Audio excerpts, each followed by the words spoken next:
오늘 하나님이 주신 말씀 누가복음 23장 39절과 43절의 말씀을 함께 봉독합니다. 달린 행악자 중 하나는 비방하여 이르되 내가 그리스도가 아니냐 너와 우리를 구원하라 하되 하나는 그 사람을 꾸짖어 이르되 내가 동일한 정죄를 받고서도 하나님을 두려워하지 아니하느냐 우리는 우리가 행한 일에 상당한 보응을 받는 것이거니와 이에 당연하거니와 이 사람이 행한 것은 옳지 않은 것이 없느니라 하고 이르시되 예수여 당신의 나라에 임하실 때 나를 기억하소서 하니 예수께서 이르시되 내가 진실로 진실로 내게 이르노니 오늘 내가 나와 함께 낙원에 있으리라 하시니라. 아멘. 이 누가복음 23장 오늘 본문의 말씀을 가지고 강도의 구원관이라는 제목으로 말씀을 함께 나누도록 하겠습니다. 우리 기독교인들의 구원관이라는 것이 과연 어떠한 것인가 곰곰이 생각을 해보게 됩니다. 이 시간 지옥 가지 않는 것이요 거기에 좀 더 바람이 있다면 천국이나 갔으면 하는 것이다. 그렇다면 이러한 구원관은 십자가에 달린 강도도 가지고 있었습니다. 그래도 억조 찬생 인류를 구원할 그리스도라면 자기 자신뿐만 아니라 양옆에 같이 달려있는 강도들까지도 구원해 줄 수 있어야 한다는 말입니다. 이 강도의 요구가 결코 이유 없이 비아냥거린 것만은 아니요 예수를 골탕 먹이는 무리한 요구라고 단정 지을 수만은 없다고 봅니다. 우리들 자신이 만약 거기에 매달려 있다면 우리는 뭐라고 했겠는가? 우리 역시도 그런 말을 했을 것입니다. 왜냐하면 우리는 지금도 그러한 식의 당당한 요구를 하고 있으니까 말입니다. 이 강도가 믿음이 없다고 말할 수가 없습니다. 이 강도는 십자가에 달리면서도 나는 참 운이 좋은 놈이라고 속으로 좋아했을지도 모릅니다. 다른 때는 흉악한 강도들끼리만 모여서 처형을 시켰는데 이번에는 예수라고 하는 이 양반하고 같이 십자가에 달렸으니 어떠한 도련한 변수라도 생길 수 있을 것이라는 일만의 희망을 가질 수 있었기 때문입니다.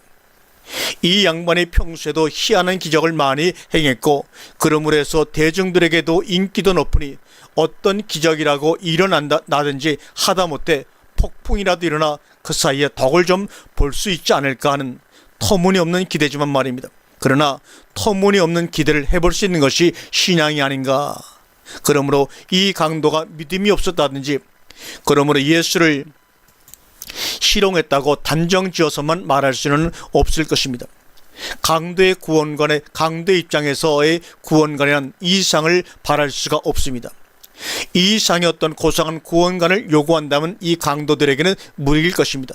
그에게 있어서의 삶은 먹고 입는 것이요 지금 그 상황에서의 최대의 바람은 십자가에서 내려와 다시는 강도질을 하지 아니하고 착하디 착하게 처자식하고 살아가는 것일 것입니다. 이러한 소박한 바람은 이 강도뿐만 아니라 우리네 서민 모두의 바람이기도 합니다. 그러한 바람을 가지고 그 바람이 이루어지기를 원해서 예수님에게 기대를 해보고 기도하는 것이 무엇이 잘못이란 말입니까? 우리라면 그러한 바람이 없었겠는가? 우리가 그 같은 위치에 그 상을 만났다 하더라도 거창하게 숨겨 운운하기 전엔 똑같은 바람과 똑같은 요구와 똑같은 실망과 똑같은 불평과 비방을 아마 했을 것입니다. 상황은 자꾸 급박해 가는데 옆에 달린 그 양반도 별 수 없이 자기처럼 비참하게 죽어가고 있으니 차라리 옆에 없으면 기대라도 안 할 것을 죽어가는 것도 괴로운데 실망까지 겹치니 짜증밖에는 나올 것이 아마 없었을 것입니다. 우리는 여기서 십자가 밑에서 구경하는 자들이 되어서는 안 될 것입니다. 구경꾼들 입장에서는 비방하고 불평하는 강도를 얼마든지 정죄할 수 있습니다. 못된 놈 같으니라고 하면서 말입니다. 우리는 지금이라도 이 강도가 달렸던 그 자리에 내가 올라가 있어 보아야 합니다. 그리고 그 강도가 달렸던 그 상황, 그 기분, 그 입장에 대해 나는 어떻게 생각하고 어떻게 느끼며 어떤 말이 내 입에서 튀어나올 것인가를 곰곰이 생각해 보아야 합니다. 우리 모든 기독교인들은 어떤 기대 때문에 신앙을 가지려고 하고 또 신앙생활을 계속하고 있습니다. 그 기대와 바람이 이루어지면 감사요, 틀어지면 실망이요, 원망과 불평입니다. 이것이 오늘날 기독교인들의 현실입니다. 이 강도의 신앙이 오늘 우리의 신앙은 아닌지요? 그러면 이 강도의 구원관이 잘된 구원관인지 잘못된 구원관인지 한번 살펴보기로 하겠습니다. 왜냐하면 강도의 구원관이 곧 우리의 구원관이기도 하기 때문입니다. 이 강도는 옆에 달린 그리스도를 자기를 구원해 주기를 바라고 있습니다. 그러나 그가 자기는커녕 자기 자신도 조차도 어떻게 하지 못하는 것을 보고 실망에 지나쳐 비방을 하기 시작하는 것입니다. 이러한 구원관이 잘못된 구원관이라는 것입니다. 왜요? 구원이란 자기 자신이 자기를 구원하는 것입니다. 다시 말하면 그리스도가 자아되는 것이 구원이라는 말입니다. 이 강도는 지금 강도로서 자기를 그리스도가 구원해 주기를 바라고 있습니다. 설령 그리스도께서 그 강도를 십자가에 끌어내려 줄 수 있다고 해도 그리스도는 강도를 끌어내려 준 것이지 변화된 그리스도인으로 구원해 주신 것은 아닙니다. 우리 모두의 구원관 역시 그렇습니다. 지금의 나, 지금의 내 사업체, 지금의 내 자식들, 그들의 인체 구원받기만을 바라고 있습니다. 마치 부자 청년이 자기의 재물을 그대로 다 놔두고 단지 영생만 얻기를 바라는 것처럼 말입니다. 설령 그러한 구원관으로 구원을 받아 그들이 천국에 간다 할지라도 이 세상에서 이 세상식으로 살다가 장소만 천국으로 옮긴 것일 뿐 달라진 것이란 아무것도 없습니다. 중요한 것은 어떠한 상황에서의 구원이 아니라 어떠한 존재로서의 변화입니다. 그래서 구원에 있어서 절대 전제되어야 할 조건이 있다면 구원받을 자가 자기 자신을 먼저 아는 것입니다. 자신의 존재적 상태가 어떠한가를 확실히 파악하지 않은 상황에서 아무리 구원을 부르짖어도 그것은 이기적 목적 성취를 위한 욕심일 뿐 변화의 구원은 아닙니다. 구원이란 한마디로 말해서 탕자가 품꾼의 신분으로 돌아오는 것입니다. 신분의 향상이 아니라 오히려 신분의 비하를 말합니다. 비참해지고 불행해진 비하가 아니라 행복하기 비할 데 없고 만족하기 그지없는 그런 비하입니다. 그런 비하의 좋은 예가 사도 바울이 아니던가요? 그는 자기 자신을 비하여 표현하기를 만삭되지 못하여 난자다 또는 죄인 중에 괴수라고 했습니다. 이것이 구원받은 자의 고백이요 또한 찬송이기도 합니다. 구원받은 자는 자기 자신이 결단코 대단한 존재가 아닌 것을 발견하게 됩니다. 그리고 자기가 감히 구원을 요청할 존재도 못됨을 깨닫게 됩니다. 그리고 그것을 바랬던 자기 자신이 얼마나 악한 존재였던 것인가를 또한 발견하게 됩니다. 어떤 의미에서는 그것이 구원이기도 합니다. 내가 무엇이 되어 있건 어떤 상황에 처해 있건 간에 상관없이 말입니다. 그 좋은 예가 바로 다른 편에 달려있던 강도의 경우입니다. 오늘 보면 누가복음 23장 40절에 다른 사람은 그를 꾸짖어 가로되 내가 동일한 정죄를 받고서도 하나님을 두려워 아니하느냐 얘기합니다. 우리는 우리 행한 일에 합당한 보응을 받고 있거니와 그러나 이분은 감히 행한 일에 잘못된 것이 하나도 없다. 그래서 그 강도는 감히 구원이라는 거창한 단어는 입에 올리지도 못합니다. 아니 감히 올릴 수가 없었던 것입니다. 그래서 그는 다만 이렇게 죄송스럽게 짝이 없는 부탁을 조심스럽게 올리고 있습니다. 누가복음 23장 42절에 가로되 예수여 당신의 나라에 임하실 때 나를 생각하소서 하니 그 말이지 무엇이 다르냐고 반문하겠지만 한 예를 한번 들어보지요. 친구가 이민을 가는데 그 친구에게 하는 말이 자네 미국에 가거들랑 나 꼭 초청을 하게 하는 것과 자네 미국에 가서도 나 잊지 말게 하는 것과는 결코 같은 말일 수가 없습니다. 구원이란 해에게 눈물도 눈물의 씨앗도 아닌 나 중심적인 삶에서 예수 그리스도로의 삶의 변화입니다.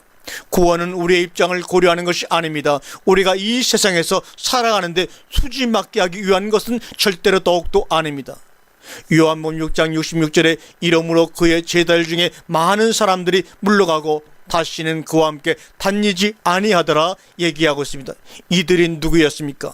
오병의 떡을 먹고 예수를 임금으로 삼으려고 밤이 새도록 찾아다니던 그들이 아닙니까? 오늘날도 이런 재림 예수를 학수 고대하면서 예수를 믿고 있는 것은 아닌지요?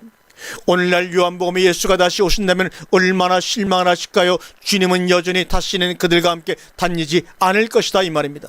구원이라는 게 사람들이 생각하는 것처럼 그렇게 수지 맞는 장사도 못되고 까딱 잘못하게 되면 폐가 망신하기에 딱 알맞은 것이라는 것을 염두에 두고 시작하면 손해볼 것도 후회할 것도 없을 것입니다.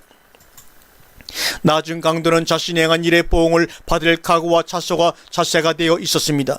그는 그가 지금 당하고 있는 수역이나 죽음이 결코 억울하거나 분해하지 않습니다. 그는 이보다 더한 형벌을 받는다고 해도 항변할 의사가 전혀 없습니다. 우리도 이 강도와 같이 지옥 갈 각오와 자세가 갖추어져 있어야 합니다. 얄팍한 깨로 예수나 얼렁뚱땅 믿다가 어슬렁어슬렁 천국이나 갈 생각이란 아예 쓰레기통에다가 던져버려야 합니다. 오늘 본문에서 두 강도는 똑같이 예수께 부탁을 하고 있습니다. 먼저 강도는 너와 우리를 구원하라고 요구하고 있고, 낮은 강도는 나를 기억해달라고 부탁을 하고 있습니다. 그럼에도 주님은 먼저 강도에게는 1절 코멘트가 없고 낮은 강도에게 약속하고 계십니다. 오늘 내가 나와 함께 낙원에 있으리라. 우리는 흔히 이 구절을 해석할 때 먼저 강도는 예수를 비방했고 낮은 강도는 이러한 식으로 풉니다. 그러나 그렇게 해석하기 이전에 다시 한번 생각해 보십시다. 과연 그렇기 때문에 감정적으로 주님이 처리하셨는가? 아닙니다. 그가 그렇게 하신 것은 그만한 충분한 이유가 있었기 때문입니다. 그럼 그 이유가 무엇인가요? 먼저 강도가 요구한 구원은 그가 십자가상에서 죽기 이전에 구원을 바랬기 때문이요, 낮은 강도는 죽음은 이미 기정사실화 한 채 죽음 이후에 낙원에서의 구원을 부탁했기 때문이라고 말할 수가 있습니다. 구원이란 자기 죽음이 없이는 절대로 불가능합니다. 성경이 말하고 있는 구원은 자기가 죽을 수 없는 자기 죽음을 그리스도로 말미암아 그리스도와 함께 죽게 해주는 것입니다.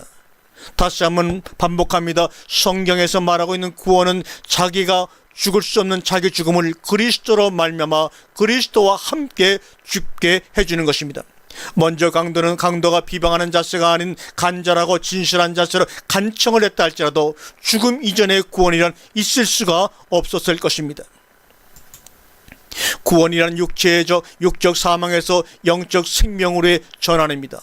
육적 상태에서의 구원은 구원이라 할 수 없고 다만 기적일 뿐 참다운 구원은 아닙니다. 풍랑이 심한 바다 가운데서 죽게 된 제자들을 구해주었다고 해서 그것을 구원이라고 할 수는 없습니다. 기적은 기적일 뿐이요, 구원은 구원입니다. 말기암이 기적적으로 나았다고 해서 그것이 구원은 아닌 것입니다. 구원의 근거도 조건도 가능성도 전혀 아닙니다. 만약에 어떤 사람이 그렇게 생각하고 믿고 있다면 그것 때문에 그 사람의 구원하고는 점차 자꾸만 멀어지게 될 것입니다. 그것을 전제하지 않았다면 얼마든지 구원의 가능성이 있었음에도 말입니다. 그 대표적인 대상들이 성경에 쓰는 바리새인 서기관들이요, 지금에 있어서는 열성신자들과 종교 지도자들입니다. 그들은 확실히 믿습니다. 적어도 자기들만은 틀림없다고. 그러나 확실히 알 것은 그 믿음 때문에 구원을 받지 못한다는 사실을 그들이 과연 알고나 있을까요? 그러한 믿음을 가지고 있기 때문이 아닐 그 엉터리 믿음이 참 믿음을 받아들이지 않기 때문입니다. 자기 믿음만을 고집하고 의로부터 주어지는 믿음을 배척합니다. 믿음, 즉 의로부터 주어지는 참 믿음은 결코 확신이 아닙니다. 사실 확신이란 단어가 가지고 있는 의미 속에는 불신이라고 하는 의미도 함께 내포되어 있습니다. 참 믿음은 확신 이전도 그 이후도 아닌 그 이상입니다. 한이 확신이란 단어와 상관이 없는 믿음일 뿐입니다. 낮은 강도의 믿음이 바로 그러했습니다. 예수께서 당신의 나라에 임하실 것이며 이미 기정사실로 믿고 있으면서 거기에서 나를 기억해 주실 것을 간곡히 당부하고 있습니다. 한 날 한시에 한 장소에서 같은 십자가에 매달려 죽어가는 상황에서 이렇게 믿고 간청할 수 있는 것이 확신만으로 가능했을까요? 그가 그렇게 주님께 말했기 때문에 그렇게 된 것이 아니라 입에서 그 말이 나오기 전에 그에게 믿음이라고 하는 은혜가 임했던 것입니다. 그것은 언제든지 사람보다 믿음이 앞선다는 사실 때문입니다. 사람의 입에 고백이 전에 그에게 그렇게 고백할 수 있는 믿음이 먼저 그에게 임했기 때문이라는 말씀입니다. 삭개오가 먼저가 아니라 주님이 먼저이시라는 말입니다. 삭개오가 자의적으로 그렇게 한 것이 아니라 주님께서 삭개오로 하여금 그렇게 하게 하셨다는 것입니다. 마치 바로왕이 강팍하게 굴었던 것이 바로왕 자신 의지로 한 것이 아니었던 것처럼 말입니다. 아멘, 아멘, 아멘.